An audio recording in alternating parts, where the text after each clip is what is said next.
The Las Vegas Raiders just pulled off a theft so massive that it might completely break the entire NFL landscape, or it could end up as the most heartbreaking, devastating what-if story in modern football history.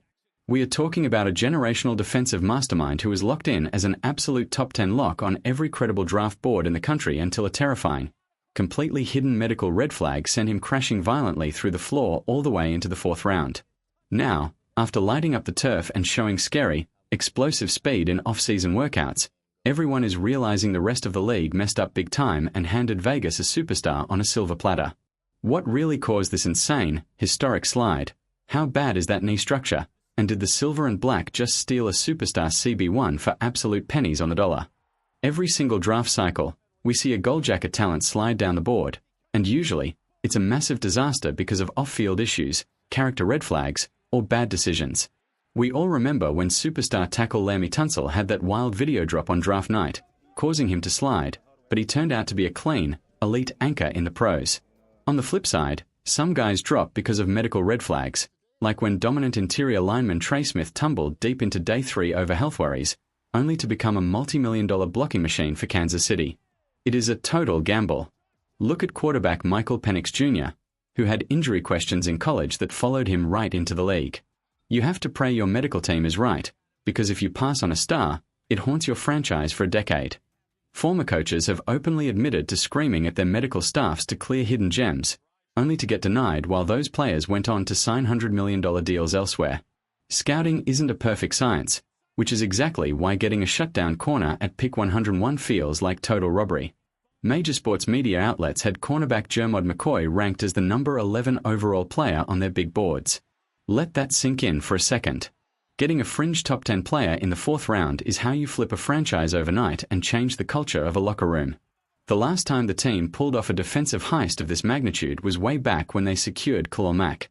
Leading up to draft night, not a single expert or TV analyst had McCoy dropping out of the top tier. He was universally viewed as a defensive game-changer who could lock down an entire side of the field.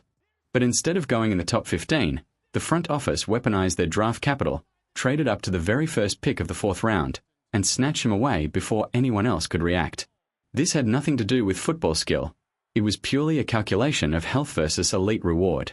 But wait until you hear what the medical insiders are actually saying about his longevity. Who is to blame if this pick doesn't work out? Drop a name in the comments below. The realistic outlook is straightforward. McCoy will likely dominate for a couple of seasons, hit a rough patch where the knee flares up, need a cleanup procedure, miss a year, and then return right back to his elite self. In the 4th round, the financial risk is practically zero. You aren't burning a massive, fully guaranteed first-round contract on him, so if disaster strikes, the cap hit is totally fine.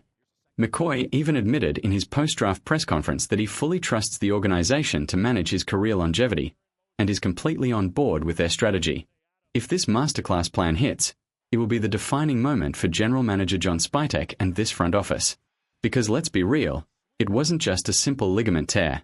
The ACL itself is completely reconstructed and healed, which is why he's already moving like a blur on the practice field.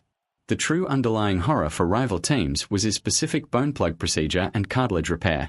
It's an issue that will inevitably need attention down the road, and NFL doctors taken aback by the long-term outlook removed him from their boards entirely, convinced he'd need another surgery. But our front office is banking on the brilliance of their high-performance staff and the unique training methods of Alex Guerrero, the guy Tom Brady trusted with his life. Guerrero is deeply embedded with the team, micromanaging everything from quarterback Fernando Mendoza's nutrition to McCoy's recovery path. They kept the young corner on a strict pitch count during spring practices, and you can expect that exact same slow-burn treatment when training camp fires up. Medical staffs across the league view risk through completely different lenses. If a front office is on the hot seat, they won't touch an injured prospect because they need wins immediately to save their jobs. But when a management group is totally aligned and focused on building a sustainable powerhouse, they are much more willing to roll the dice on a blue-chip talent with a health discount. While other teams ran away, Vegas leaped ahead of the entire league to stop his fall. Is it already paying off? Early signs point to yes. Defensive coaches are already raving about his mind-blowing explosiveness. They even had him catching punts, which might seem insane for a guy rehabbing a knee, but it proves his natural athletic movement is totally back. The staff is being incredibly smart, spoon-feeding him representatives so he is completely unleashed for the regular season. But you won't believe the insane player comparison the coaches are already making behind closed doors. When you look at his ceiling, it is absolutely limitless. We are talking about a defender who runs a blazing 4.37 40-yard dash even after knee surgery.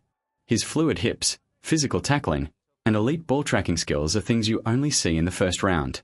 If his body holds up, he isn't just a starter. He is going to push Eric Stokes for the CB1 spot immediately. Stokes was also a first-round speedster, but McCoy brings a much more physical, punishing style to the secondary. Imagine a defense featuring two elite, lockdown boundary corners. It's an absolute nightmare for opposing quarterbacks. Of course, the worst-case scenario means another surgery, a delayed developmental track, and total career uncertainty. But based on how sticky his coverage looked in early minicamps, that negative outcome feels highly unlikely. The real test starts next week when the rookies report to training camp. All eyes will be on his daily schedule. Is he practicing on back-to-back days? Is he sitting out team periods? Alex Guerrero will be monitoring his knee under a microscope because this kid is the ultimate crown jewel of the draft class. When the team transitions to full-padded team drills, we will see if he can truly hold up on an island against elite receivers. Expect his preseason game action to look a lot like what they did with Brock Bowers last year, keeping him wrapped in bubble wrap because they already know he's a certified stud. Why risk a setback in a meaningless exhibition game?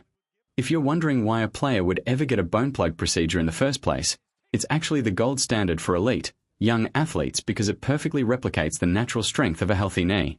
The issue isn't the operation itself, it's just about managing the daily recovery. National analysts already listed him as one of the top 8 most overlooked rookies in the entire country. You simply do not see fourth-round players command this much attention. If he stays on track, handles his rehab, and claims that starting cornerback spot in September, John Spytek didn't just find a contributor, he hit a walk-off grand slam. Let me know down below, are you fully backing the McCoy hype train, and do you trust this medical staff to unlock his elite potential?